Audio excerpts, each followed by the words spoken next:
திருச்செந்தூர் சட்னி எப்படி பண்ணுறதுன்னு பார்க்கலாமா? அது என்ன திருச்செந்தூர் சட்னி? ஆமாங்க, என் பொண்ணுங்க இந்த சட்னிக்கு திருச்செந்தூர் சட்னின்னு தான் பேர் வச்சுருக்காங்க. நாங்கள் அடிக்கடி திருச்செந்தூர் போகிறது வழக்கம். போகும்போதெல்லாம் காலையில் பிரேக்ஃபாஸ்ட்டு, மதியானம் லஞ்ச் எடுத்துகிட்டு போயிடுவோம். அப்போ எல்லாம் நான் இந்த சட்னி தான் செஞ்சு எடுத்துகிட்டு போவேன். ஸோ அவங்க இந்த சட்னிக்கு திருச்செந்தூர் சட்னினே பேரே வச்சுட்டாங்க. ஆக்சுவலாக இது பூண்டு தக்காளி சட்னி. பட் அவங்க திருச்செந்தூர் சட்னின்னு சொன்னதுனால நாங்கள் எல்லாருமே எங்கள் ஃபேமிலியில் இதை திருச்செந்தூர் சட்னி அப்படின்னே பேர் வச்சுட்டோம். இப்போ இந்த சட்னி எப்படி செய்கிறதுங்கிறத பார்க்கலாம். இந்த சட்னிக்கு பூண்டு நிறைய தேவைப்படுங்க. நான் இன்றைக்கி 4 தக்காளி எடுத்திருக்கேன். 5 முழு பூண்டு உரித்து எடுத்து வச்சுருக்கேன். இந்த தக்காளி பழம் கட் பண்ணும்போது முதல்ல என்ன பண்ணணும், அந்த நடுவில் ஒரு பார்ட்டு ஒயிட்டான பார்ட்டு ஒன்று இருக்குது பார்த்தீங்களா, அதை கட் பண்ணி எடுத்துருங்க. வெங்காயத்துலேயும் கட் பண்ணி எடுத்துருங்க. ஏன்னா அது இருக்கக்கூடாது அப்படிங்கிறாங்க. ஸோ அதை நம்ம கட் பண்ணி அதை எடுத்துடலாம். எடுத்துகிட்டு அதை தக்காளியை கட் பண்ணிக்கலாம். பூண்டு நான் முழு பூண்டு 5 பூண்டு நான் உரிச்சு வச்சுருக்கேன்னு சொன்னேன் இல்லையா, அது உரிச்சு வச்சுருக்கேன். பூண்டு தனியாக நான் உரிச்சு ஃப்ரிட்ஜில் ஸ்டோர் பண்ணிவிடுவேன். இது மாதிரி குட்டி குட்டி பூண்டு பல்லெல்லாம் இருந்துச்சுன்னா அதை எடுத்து தனியாக வச்சுடுங்க.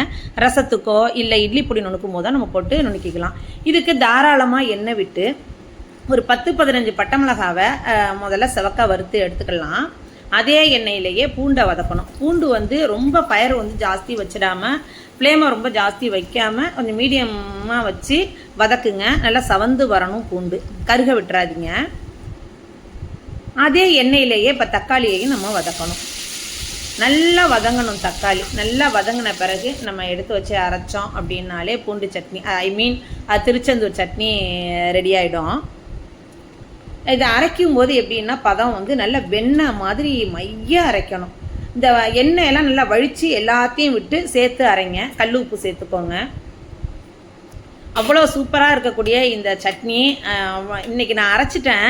பட் பிள்ளைங்க பக்கத்தில் இல்லை அப்படிங்கும் போது தான் எனக்கு மனசு கஷ்டமாக இருக்குது. ஏன்னா அவங்களுக்கு ரொம்ப ரொம்ப ஃபேவரட்டான சட்னி இது. தாளிக்கும் போது கடுகு, உளுத்தம் பருப்பு, கருவேப்பிலை மட்டும் போட்டு தாளித்தா போதும். பெருங்காயம் சேர்க்க வேண்டாம், கொத்தமல்லி தலையெல்லாம் தூவ வேண்டாம். ஏன்னா பூண்டு ஃப்ளேவர் தான் இதில் ஜாஸ்தி இருக்கணும். ஸோ இதை அப்படியே நல்லா மைய அரைச்சி இதை நீங்கள் ஸ்டோர் பண்ணி வச்சுக்கிட்டீங்க அப்படின்னாலே இட்லி, தோசை, தயிர் சாதத்துக்கு வச்சு சாப்பிட்டு பாருங்கள். சூப்பராக இருக்கும். புளி சாதத்துக்கு கூட அவ்வளோ அருமையாக இருக்கும். நாங்கள் அப்படி தான் சாப்பிடுவோம் நாங்கள். இப்போ நான் இதுக்கு குட்டி தோசை ஊற்றிருந்தேன். குட்டி தோசை வச்சு நல்லா மெதுன்னு இருந்துச்சு. தோசை நிலா மாதிரி இருக்குது பாருங்கள். வச்சு சாப்பிட்டா வேறு லெவலாக இருந்துச்சு. ஏன்னா பிள்ளைங்க இல்லைங்கிற அந்த கவலை தான் இருந்துச்சு.